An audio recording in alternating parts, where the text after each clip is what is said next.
මේ වීඩියෝ එකෙන් මම පෙන්වන්න යන්නේ කොහොමද අපි total sales ඒ කියන්නේ ඔයාගේ සිස්ටම් එකට allocate කරලා තියෙන distributors ලගේ total sales report එකක් කොහොමද ගන්නෙ කියලා.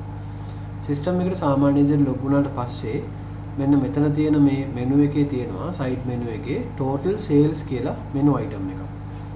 අන්න ඒ total sales කියන menu item එක click කරන්න. click කරාට පස්සේ ඕගොල්ලෝම යනවා මෙන්න මේ විදිහේ screen එකකට. screen එකට ගියාට පස්සේ ඔයාලට පුළුවන් මෙතන date range එක හදාගන්න. මම එතනින් දාගන්න. date එක මේ month එකට. ඊට පස්සේ මෙතනින් පුළුවන් ඔයාලට ඔයාගේ distributor select කරගන්න. distributor select කරාට පස්සේ මෙන්න මේ විදිහට ඔයාලට data ටිකක් view වෙනවා.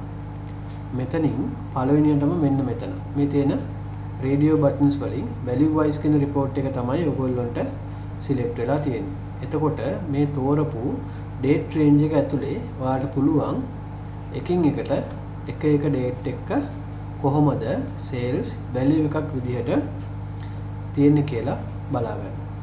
ඊට පස්සේ ඔයාලට පුළුවන් මෙතන මේ product wise කියන radio button එක click කරාට පස්සේ ඔයාලට පුළුවන් මේ එක එක දිනවලදී ඒ select කරලා තියෙන distributor ගේ මෙතනින් select කරලා තියෙන distributor ගේ product wise කොහොමද sale එක කියලා බලා ගන්න. මෙන්න මේ විදිහට ඔයාලට මේක scroll කරලා බලන්න පුළුවන් මේ මුඩ පැත්තට products ටික ඔක්කොම ගන්න. එතකොට මෙන්න මෙතන යට තියෙන scroll bar එකෙන් ඔයාලට පුළුවන් මෙන්න මේ පැත්තට scroll කරලා දින ටිකත් එක්ක ඔක්කොම බලා ගන්න. එතකොට මේ පාටින් මෙන්න මේ විදිහට නිල් පාට වෙලා පෙන්නනවා.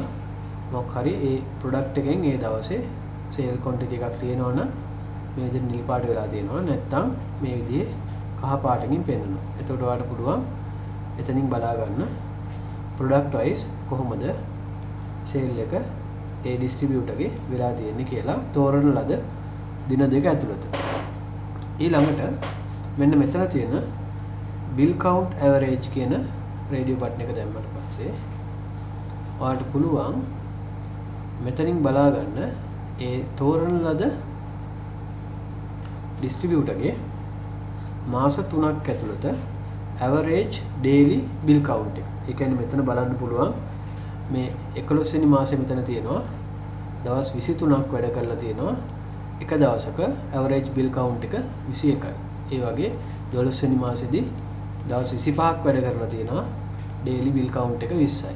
එතකොට ජනවාරි මාසෙදී දවස් 13ක් වැඩ කරලා තියෙනවා average bill count එක 25යි. මෙන්න මේ විදිහට ඔයාලට average එකක් බලා ගන්න පුළුවන්. මෙන්න මෙතන bill count average per day කියන radio button එක click කරාට පස්සේ මාස 3ක් ඇතුළත. එතකොට මෙන්න මෙතන තියෙන මේ with sales value කියන ටික එක දැම්මට පස්සේ මේ report එකේදී ඒ කියන්නේ bill count average per day කියන report එකේදී මෙන්න මේ ටික එක දැම්මට පස්සේ ඔයාලට sale එකත් බලා ගන්න පුළුවන්. ඒ කියන්නේ total එකයි average daily sale එකත් මේ report එක ඇතුළෙන්ම ඔයාලට බලා ගන්න පුළුවන්. මේ හැම report එකක්ම ඔයාලට පුළුවන් මෙන්න මෙතනින් Excel එකක් විදිහට download කරගන්න. ඒ විදිහට තමයි අපි total sale එක බලා ගන්න. මෙතනින් ඔයාලට පුළුවන් ඕන විදිහට distributor මාරු කරලා මෙන්න මේ reports කීපෙම මේ report එක ඇතුළේදී බලා ගන්න.